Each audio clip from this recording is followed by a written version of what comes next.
kuy ñëw Sénégal FMI tamit donc après Charles FMI finalement FMI moom taxawaayam lan la ndaxte ñu ngi wax coût de la vie chère ak yeneen lan la. waaw mais il faut qu'ils viennent ici parce que aussi xam nga Sénégal loo ci mën a wax ils auront besoin danañ soxla xaalis mais ci yenn cadre parce que xam nga souvent nit ñi dañ naan noo ñi fi nekk du ñu leb xaalis yi déedéet y a pas amul pays boo xam ne du leb xaalis. mais ñun soxla woon nañu xaalis noonu.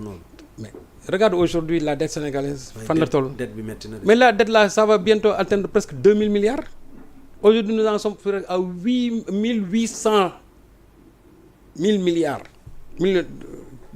Comment dire de dette. mais ku nar a fay dette bi. mais ko dul fay xanaa Sénégal la koy fay. dina métti de. Sénégal la koy fay. Sénégal la koy fay ñun ñoo koy fay ça veut dire que dafa mel ni ñun chaque jour au moins il y a 5 milliards yu Sénégal lépp.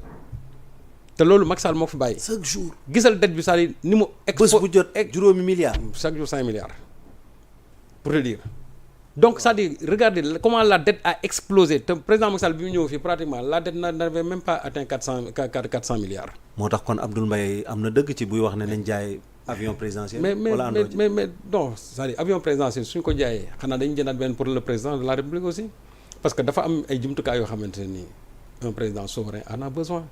bu fekkente ne dañu am beneen avion présidentiel boo xam ne ñun il peut assurer en toute sécurité les voyages du président les déplacements du président su boobaa mën nañ ko jaay mais su fekkee ne moom du loolu si c'est pour nag renflouer les caisses je crois que il faut agir sur d'autres secteurs yoo xamante ne nii dina mën a tax peut-être que yàqu-yàqu yi wàññeeku ci lu bëri. mais déet yi ak fi mu toll nii li nga ma wax nii aajowul woon kon ñu woo ki fi nekkoon ne ko kaay nga wax ñu. président Macky Sall. non. xam nga président Macky Sall moom lu muy wax moom il a emprunté au nom de l'État sénégalais. et gars ñi nee nañu jënd na sax ils vont vous dire bon après que wooy l'État c'est une continuité et cetera maintenant le problème qui se pose mooy c'est que cette dette là quand même c'est une dette boo xamante ni qui n'est pas une dette structurante mooy loolu dette bi c'est des dettes de prestige rek parce que investissement yi ñuy def yëpp c'est des investissements quasiment de prestige mais qui n'apportent rien quasiment au Sénégal dara nag waaw fan lañ ko dugal. La vie au Sénégal est devenue aujourd'hui plus chère. Regarde aujourd'hui l'état même des institutions de ce pays. Regarde l'état des finances. Regarde aujourd'hui l'état de la démocratie dans ce pays. Donc finalement xaalis bëri bi ñu la yëpp ci lan la dugg ci bi ci lan moo jaaxal ci lan la dugg on va me dire ci ay tali la dugg non. moo tax aussi audit yi ñuy lancé. oui c'est bon de lancer les audits. léegi ça a commencé ñi nga xam ne dañu leen teg ci direction yi mais ça ne s'arrête pas à ça. parce que ñu ngi leen di laaj sax seeni oto. non seulement dañu leen laaj seen oto mais après ils vont rendre des comptes aussi sur leur gestion. oui surtout ça. sur leur gestion parce que kuñ ci dindi rek jàppal ne defoo liggéey ba ñu xaaroon ci yow donc su fekkente ne gis nañ ay lu lëndëm ci li nga doon gérer mais on va vous demander. mais ban mécanisme la ñu war a mën a teg ba nga xam te mooy li may wax nii boo utiliser alalu état nga war fi jógee Serigne Saliou ñu fal ko pour mu jël loolu mais ngay dem ak moom ay oto yu mel noonu ay kër. waaw mais xam nga ji xam nga lu ko indi. mais loolu Serigne Saliou il faut que ñu wax ci. xam nga lu ko indi lan moo ko indi. parce que c'est une vieille pratique. le système est conçu de telle sorte que ñoom bu ñu fi nekkee d'abord les privilèges d'abord. oui ensuite bu ñu waree xalaat peuple ñu waree xalaat mais ñoom privilèges ñoom d'abord seen bopp.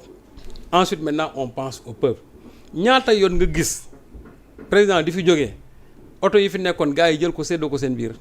ñaata yoon nga gis président buy waaj a dem daal di ne xaaral ma jël yow diw dugal naa la fii casé naa la fii ñaata yoon nga gis président buy waaj a dem daal di jël këru état bi jël ko may ko ci seen ministre yi wala ci seen entourage alors que ñoom xam nañu c'est un patrimoine de l'État ñaata yoon que ça soit avec le président Wade que ça soit avec le président Macky Sall da ngay gis ay oto ay kër yoo xam ne dañu koy jël may ko ñi nga xam ne ñoo nekk fii alors de façon indue mais loola nag loola bu fekkonte ne système bi on avait mis un frein depuis 2000 kon tey pratique yooyu dootul am parce que ce qui est sûr et certain les actuelles autorités ñoom su ñëwee ba teg seen politique de rupture bi ñu bëgg kii seen jubbanti bii ñu bëgg a wéyal ce qui est sûr et certain mooy dans 10 ans ku leen fi mën a wutu aussi soo ñëwee tu vas t'inscrire dans la même trajectoire moo tax def lu baax jub dëkk boo xasee ba mu teg sur les rails.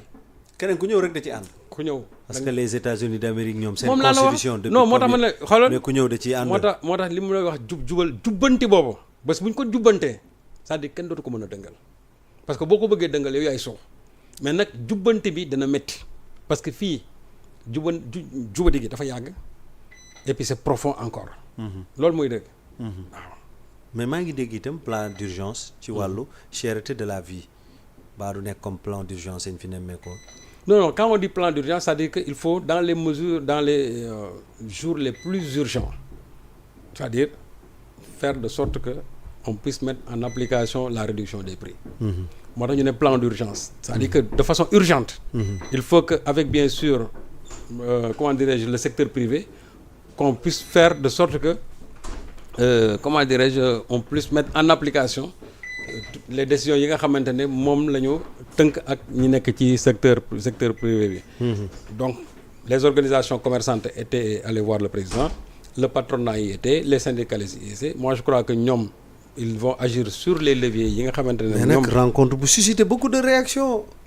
audience bi ak patronat bi le président Diomaye Faye ak patronat bi. waaw mais xam nga lu tax muy suscité réaction mais Diomaye ñii fi la leen fekk.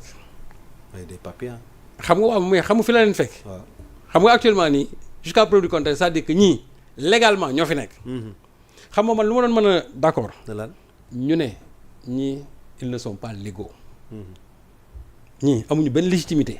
amuñu benn légalité pour représenter soit patronat bi syndicalistes yi wala par exemple les organisations commerçantes.